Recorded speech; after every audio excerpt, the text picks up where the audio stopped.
Hey, welcome back to Morning Scone. Glad to have you with us here on this Thursday morning. Beautiful day in Baton Rouge, although another midweek loss for the LSU Tigers. But the Pels are back on the floor tonight at the Smoothie King Center, Game 3 of their Western Conference Playoff Series with Portland Trailblazers. So we'll talk about all that throughout the course of Morning Scone here and certainly later today on AFR. So let me begin with LSU baseball. Their midweek woes and road woes continue, and talked about it before, but at some point you are what your record says you are, and now LSU is 2-8 away from Alex Box Stadium this year, and that's just a problem. You're going on the road again this weekend at South Carolina.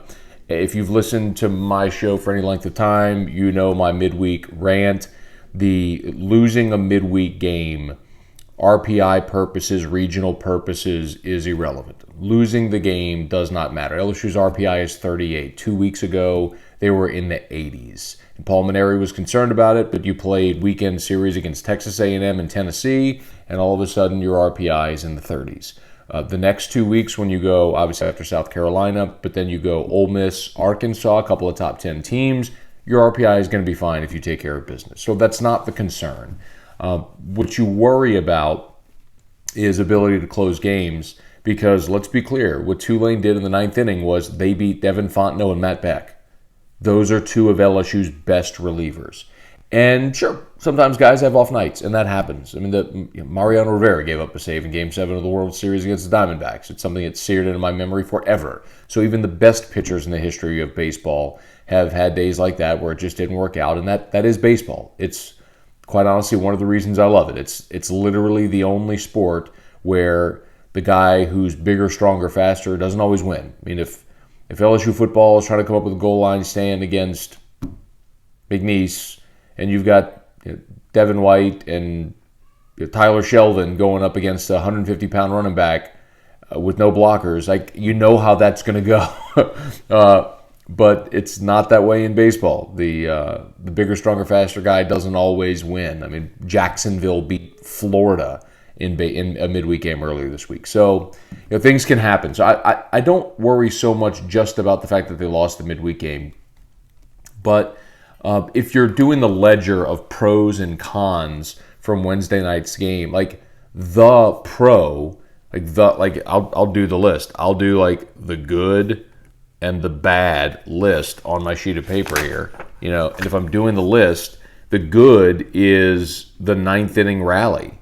And if you watch the game, or if you didn't see it because there's no TV, you listen to it, LSU entered the ninth trailing by a run, 7-6, and they came up with a 3-run rally, and it was a beautiful thing. They got some help. Tulane plunked the guy to lead off the inning, but LSU ended up getting 3 consecutive 2-out RBI hits and wound up leading 9-7 coming out of their half of the ninth. It was clutch. You got hits from different guys, from Zach Watson, who was 0 for 4, came up with the game-tying RBI single.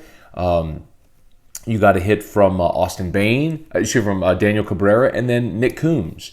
So you had back-to-back-to-back RBI singles from those guys, and you're leading by 2. And that's an amazing thing to see. It's some of the same mojo they plucked from the Tennessee game this past weekend, where you never feel like you're out of it. And that's a great thing. It's a great confidence booster, feeling like you're never out of a game. They were down 7-3 at one point in the ball game, and they managed to rally to take the lead with 2 outs in the top of the ninth. So that's great. I mean, that's a big positive.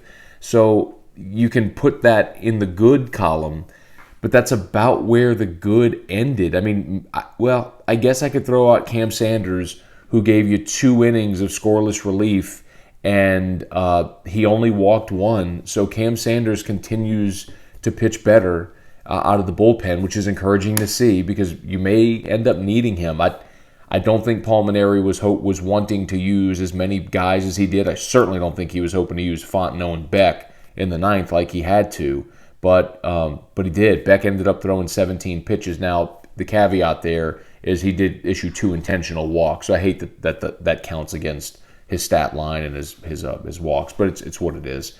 So, I mean, if the good is the rally, the bad is a lot of other. Number one, you took another loss in a road game. You couldn't, despite your best effort, couldn't figure out a way to win that game, and you dug yourself in a big hole.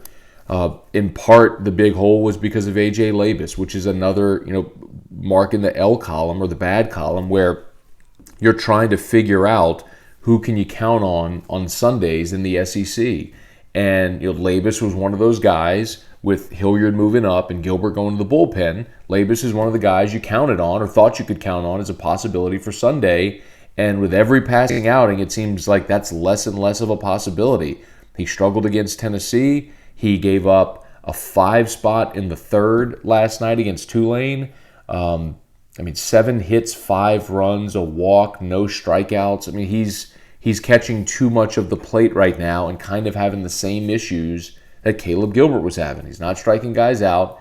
He's throwing too many good strikes, and guys are hitting him.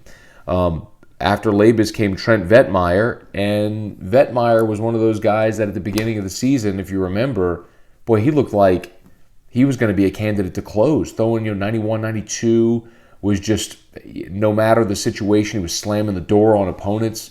He threw 1 inning last night, 2 runs on 3 hits. He walked a guy.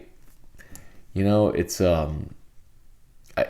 this is the time of year, really, where if you're Paul Mainieri or Alan Dunn, you start to figure out, okay, who are the guys you can count on, like in big spots. And there was a big spot last night. And 2 of the guys that you feel like you can count on, and Fontenot and Beck, didn't come through for you. But, Bain went out there and pitched the 7th and threw a perfect 7th inning on 11 pitches. And if nothing else, because of the struggles that Fontenot and Beck had, if anything, that just solidifies Austin Bain as your closer. As unconventional as it is and the season he's having, you've got to get on your knees and thank God for Austin Bain this year, because he has helped LSU in so many spots this season, be it closer where one didn't emerge, second base when Brant Broussard got hurt, his spot in the middle of the lineup when Bryce Jordan got hurt and Zach Watson had gotten hurt earlier in the year, and you've needed him to fill all these roles, and he has. And it's been awesome to watch, and it's been a lot of fun. As unconventional as it is, it's been so much fun to watch, and you thank God for Austin Bain. If you're looking for other things from last night, Nick Coombs was 4 of 5, and I'm fired up for Nick because, of course, he's a Calicut guy. But Nick played injured last year. He had his hip surgery. He came back. He lost his spot, and now he's gotten the chance to play again with Broussard's injury and some of the shuffling, in the lineup. Coombs caught last night because Fiducia's injury, another injury, and Coombs went 4 of 5. And he's a gamer, and I've always said that about him, and he can swing the bat, and it's nice to see him do that and to show that he can and give you, if nothing else, another option off the bench that you feel like you can count on, or if somebody's scuffling, you can put Coombs out there and feel like he's going to deliver for you. But all things told last night, the one good thing was that rally. It was kind of, if you want another one, I guess you could say, hey, look, you got up 3-0 on them early, but then you blew that lead. But man, the rally in the 9th was great, but the ledger of bad from last night is much worse. Now, the important note is you travel today to Columbia, and then you got a Friday, Saturday, Sunday series against South Carolina. And if you go take 2 out of 3 from a South Carolina team that doesn't look like traditional South Carolina teams, you forget all about this, because then you're at 11-7 in conference, and you're probably still a game off the pace with Arkansas, who's got to go to Mississippi State this weekend, and you're feeling really good, and you don't even worry about this midweek game.